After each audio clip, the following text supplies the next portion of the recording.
Hello दोस्तों, स्वागत है आपका मेरे YouTube channel light of Urdu में। आज की इस वीडियो में हम बात करेंगे लफ्ज़ मुरक्कब के बारे में। दोस्तों, अगर आपने पिछली वीडियो नहीं देखी है तो उसको एक मरतबा ज़रूर देख लीजिएगा। उसका लिंक मैं डिस्क्रिप्शन में डाल दूंगा दोस्तों, जिसमें मैंने बताया था कलमा और उसके अक़साम के बारे में। अगर आप वो अच्छे से समझ गए होंगे तो आपको ये समझने में और ज़्यादा आसानी होगी। तो आइए दोस्तों, नए चैप्टर की तरफ बढ़ते हैं। तो देखिए, आज मैं आपको बताऊँगा लफ्ज़ मुरक्कब के बारे में कि लफ्ज़ मुरक्कब होता क्या है। तो देखिए दोस्तों, लफ्ज़ मुरक्कब उसकी दो किस्में होती है। मुरक्कब जो लफ्ज़ होता है उसकी दो किस्में होती है, मुरक्कब मुफीद और मुरक्कब गैर मुफीद। मुरक्कब मुफीद और मुरक्कब गैर मुफीद, ये दो किस्में होती है। तो मुरक्कब मुफीद की तारीफ़ क्या होती है? तारीफ़ मतलब उसकी तशरीह क्या करेंगे? वो मुरक्कब है जिससे बात करने वाले पर सुकूत इख्तियार करे तो सुनने वाले को कोई खबर या तलब मालूम हो जाए। मतलब कि मुरक्कब मुफीद वो मुरक्कब है, वो जुमला है कि जब बोलने वाला, जैसे मैं आपसे बात कर रहा हूँ तो आप सुन रहे हैं तो आपको कुछ समझ में आ जाए। जैसे मिसाल के तौर पे ज़ैदुन कायमुन, ज़ैद खड़ा है, तो आपको समझ में आ गया कि ज़ैद खड़ा है। जैसे मान के चलिए कि मैंने आपसे कहा कि जो है आप खड़े हैं, मैं चुप हो गया ये जुमला बोल कर, लेकिन आपको समझ में आ गया कि आप खड़े हैं। तो ये क्या होता है? मैंने आपको एक खबर पहुँचा दी। तो इसको कहते हैं मुरक्कब मुफीद।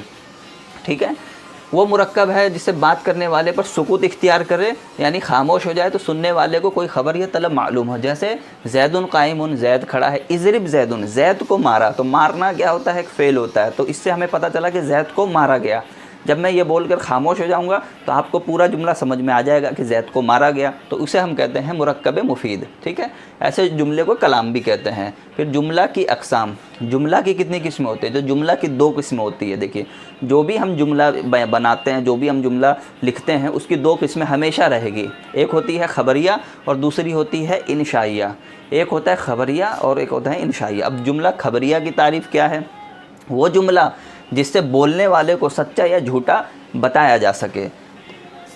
जुमला खबरिया की तारीफ़ क्या होगी? वो जुमला जिससे बोलने वाले को सच्चा या झूठा बोला जा सके। जैसे ज़ैदुन कायमुन, ज़ैद खड़ा है। ज़ैद खड़ा होना ये आपको बता रहा है कि आपने कुछ कहा, सच कहा या झूठ कहा उससे कोई मतलब नहीं है, लेकिन आपने खबर पहुंचा दी। ठीक है, तो क्या हुआ? ज़ैदुन ज़रबा ज़ैदुन, ज़ैद ने मारा, मतलब आपने खबर पहुंचा दी बस। ठीक है, तो जुमला खबरिया हो गया। ठीक है, अब जुमला खबरिया की कितनी किस्में हैं? तो जुमला खबरिया की भी दो किस्में हैं, इस्मिया और फ़ेलिया। जुमला इस्मिया और जुमला फ़ेलिया। जुमला इस्मिया की तारीफ़ क्या होगी? वो जुमला जिसका जुज़े अव्वल, देखिए ध्यान से समझिएगा, जुमला इस्मिया वो जुमला है जिसका जुज़े अव्वल इस्म हो। ठीक है, जैसे ज़ैदुन आलिमुन, तो ज़ैद क्या है? नाम है। तो ज़ैद क्या है? इस्म है। इसका पहला जुज़ मुस्नद इलैह है और इसे मुब्तदा भी कहते हैं। मसनद के मतलब कि ज़ैद हमारा मुस्नद इलैह है और उसे मुब्तदा भी कहते हैं। और इसका जुज़े सानी मुस्नद है और उसे ख़बर भी कहते हैं। आलिम क्या है? मुस्नद है, मतलब, और उसे खबर भी कहते हैं। मतलब कि ज़ैद इस्म हो गया, उसको मुस्नद इलैह कहेंगे, और आलिम होना उसको एक खबर देने। जैसे हम बोले ज़ैद आलिम है तो ज़ैद आलिम है, ये क्या हो रहा है? एक खबर पहुंच रही है। तो आलिम होना क्या है? खबर हो गया। तो जुमला खबरिया के कितनी किस्में थी? दो किस्में थी। ठीक है, कि जुमला इस्मिया और जुमला खबरिया। इस्मिया वो हो गया जैसे कि जुज़े अव्वल, वो जुमला जिसका जुज़े अव्वल इस्म हो, बस इतना ही फ़र्क है। जुमला इस्मिया वो जुमला है जिसका जुज़े अव्वल इस्म हो। ठीक है, जैसे ज़ैदुन आलिमुन, इसका पहला जुज़ मुस्नद इलैह है। ठीक है, और उसका जुज़े सानी मुस्नद है और उसे खबर भी कहते हैं। तो ये है दोस्तों लफ्ज़ मुरक्कब की तारीफ़। ये तो मैंने अभी शॉर्टकट में आपको समझाया है दोस्तों, लेकिन अगर मैं आपको पूरा बताऊंगा तो वीडियो ज़्यादा लंबी हो जाएगी, इसीलिए मैं आज का चैप्टर यहीं पे ख़त्म कर रहा हूं दोस्तों।